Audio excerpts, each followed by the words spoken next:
This workflow used the prepared data provided by China Data Online.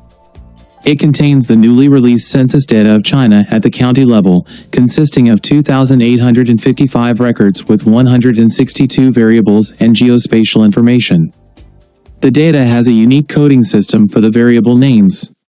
Here I use a prepared dictionary to replace the column names, which can give us more intuitive meanings by the names.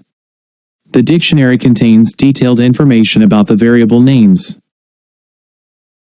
Then we use geospatial nodes to do the reprojection and calculate the area and population density. Choose several sample columns and use simple math to build and rename comparable variables to the data that comes from US Census data. Then we create a table for the variables in US ACS 5-year estimate data. We convert the column as a flow variable and feed it into the US ACS 5-year node in the Open Dataset category.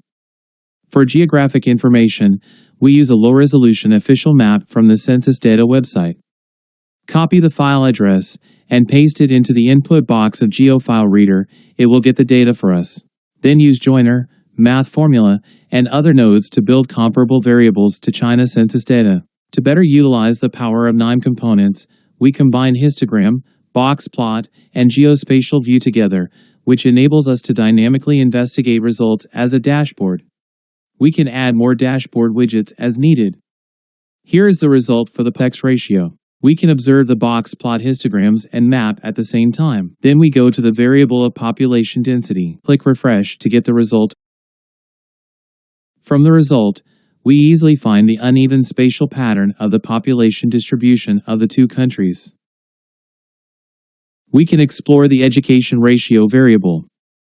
Taking the population ratio with education under high school level, the counties in the southwest of China have the larger proportion, while for the US, they are mainly in the south. But generally, US has a much better education level than China, which can be observed by another variable, the population ratio with bachelor or higher degrees. Maybe it can explain why China can work as a world factory, and the US is leading the development of technology and innovation. In the dynamic map, we can zoom in or out to investigate the detail or surrounding features to help us to understand geospatial events. Through the occupation-population proportion of farmers, forest fishing, and mining, we can explore the urbanization or industrial situation as well. Then we will use the Kepler GLGO view to visualize the two concatenated datasets simultaneously.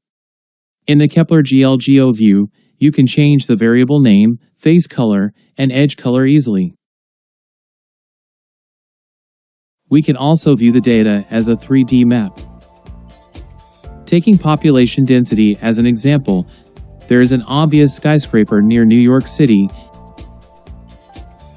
In terms of China, there is much diversity. Several popular cities can also be easily observed, such as Guangzhou, Beijing, and Shanghai.